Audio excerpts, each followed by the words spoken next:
Bacaan liturgi Kamis 15 Agustus 2024, Hari Biasa Pekan Biasa ke-19.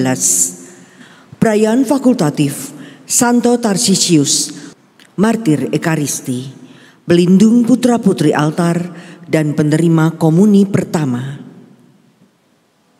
Bacaan dari Nubuat Yehezkiel.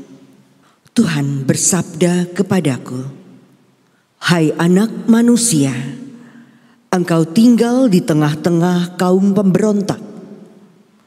Mereka mempunyai mata, tetapi tidak melihat. Mereka mempunyai telinga, tetapi tidak mendengar. Sebab mereka itu kaum pemberontak. Maka engkau, anak manusia, siapkanlah bagimu barang-barang seperti seorang buangan, dan berjalanlah seperti seorang buangan di hadapan mereka pada siang hari. Berangkatlah dari tempatmu sekarang ini ke tempat yang lain, seperti seorang buangan di depan mata mereka. Barangkali mereka akan insaf bahwa mereka adalah kaum pemberontak. Bawalah barang-barangmu itu keluar seperti barang-barang seorang buangan pada siang hari di depan mata mereka. Dan engkau sendiri harus keluar pada malam hari di depan mata mereka, seperti seorang yang harus keluar dan pergi ke pembuangan. Di depan mata mereka, buatlah sebuah lubang dan keluarlah dari situ. Di depan mata mereka, taruhlah barang-barangmu di atas bahumu, dan bawalah itu keluar pada malam gelap. Engkau harus menutupi mukamu, sehingga engkau tidak melihat tanah. Sebab aku membuat engkau menjadi lambang bagi kaum Israel." Lalu kulakukan seperti diperintahkan kepadaku. Aku membawa pada siang hari barang-barang seperti perlengkapan seorang buangan, dan pada malam hari aku membuat lubang di tembok dengan tanganku. Pada malam gelap aku keluar, dan di hadapan mata mereka aku menaruh barang-barangku ke atas bahuku. Keesokan harinya turunlah sabda Tuhan kepadaku, "Hai anak manusia, bukankah kaum Israel, kaum pemberontak itu bertanya kepadamu, apakah yang kau lakukan ini? Katakanlah kepada mereka, beginilah sabda Tuhan Allah. Ucapan ilahi ini mengenai Raja di Yerusalem dan seluruh kaum Israel yang tinggal di sana. Katakanlah, aku menjadi lambang bagimu, seperti yang kulakukan ini, begitulah akan berlaku bagi mereka.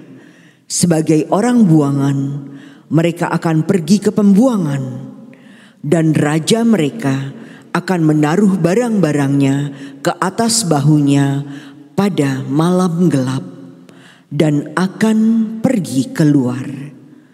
Orang akan membuat sebuah lubang di tembok supaya baginya ada jalan keluar. Ia akan menutupi mukanya supaya ia tidak akan melihat tanah itu." Demikianlah sabda Tuhan. Syukur kepada Allah. Janganlah kita melupakan karya-karya Allah. Janganlah kita melupakan karya-karya Allah. Mereka mencobai dan memberontak terhadap Allah yang Maha Tinggi dan tidak berpegang pada peringatan-peringatannya.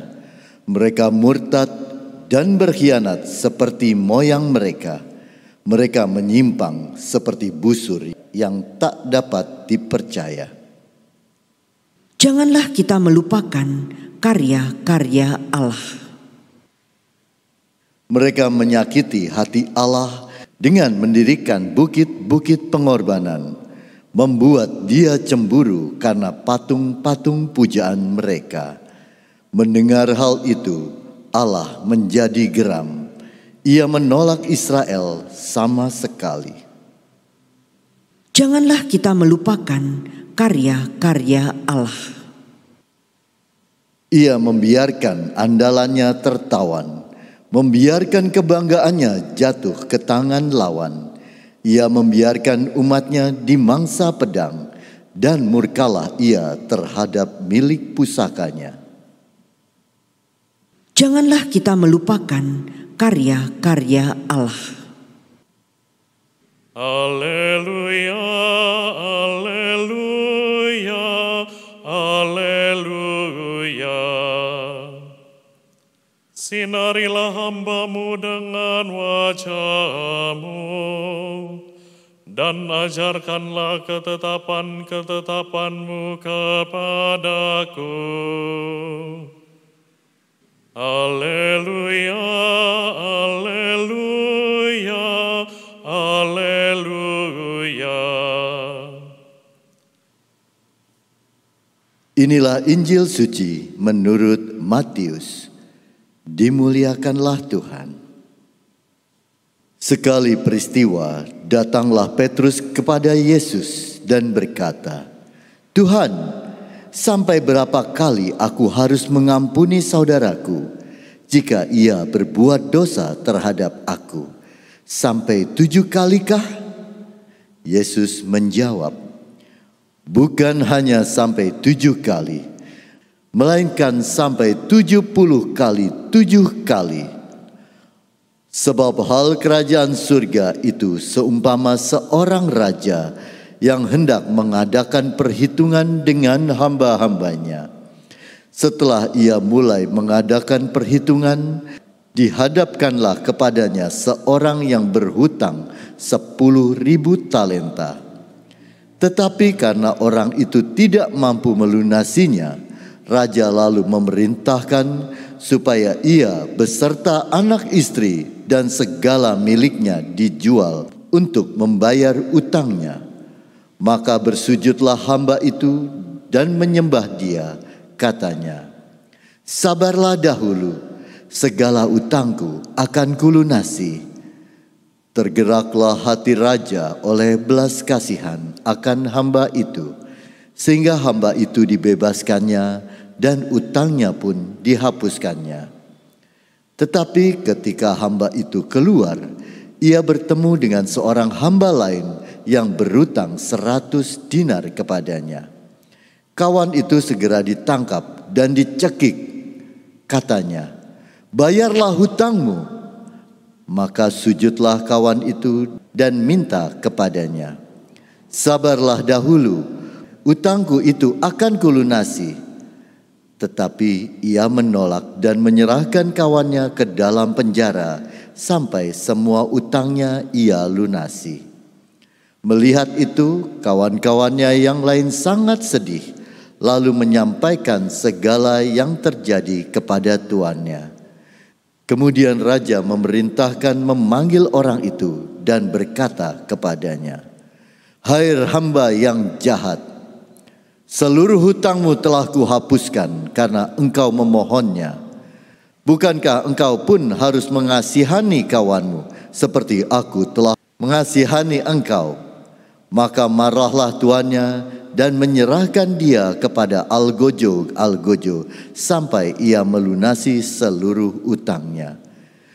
Demikian pula Bapa-Ku yang di surga akan berbuat terhadapmu, jika kalian tidak mengampuni saudaramu dengan segenap hatimu." Setelah Yesus selesai dengan pengajarannya, berangkatlah ia dari Galilea dan tiba di daerah Yudea di seberang sungai Yordan.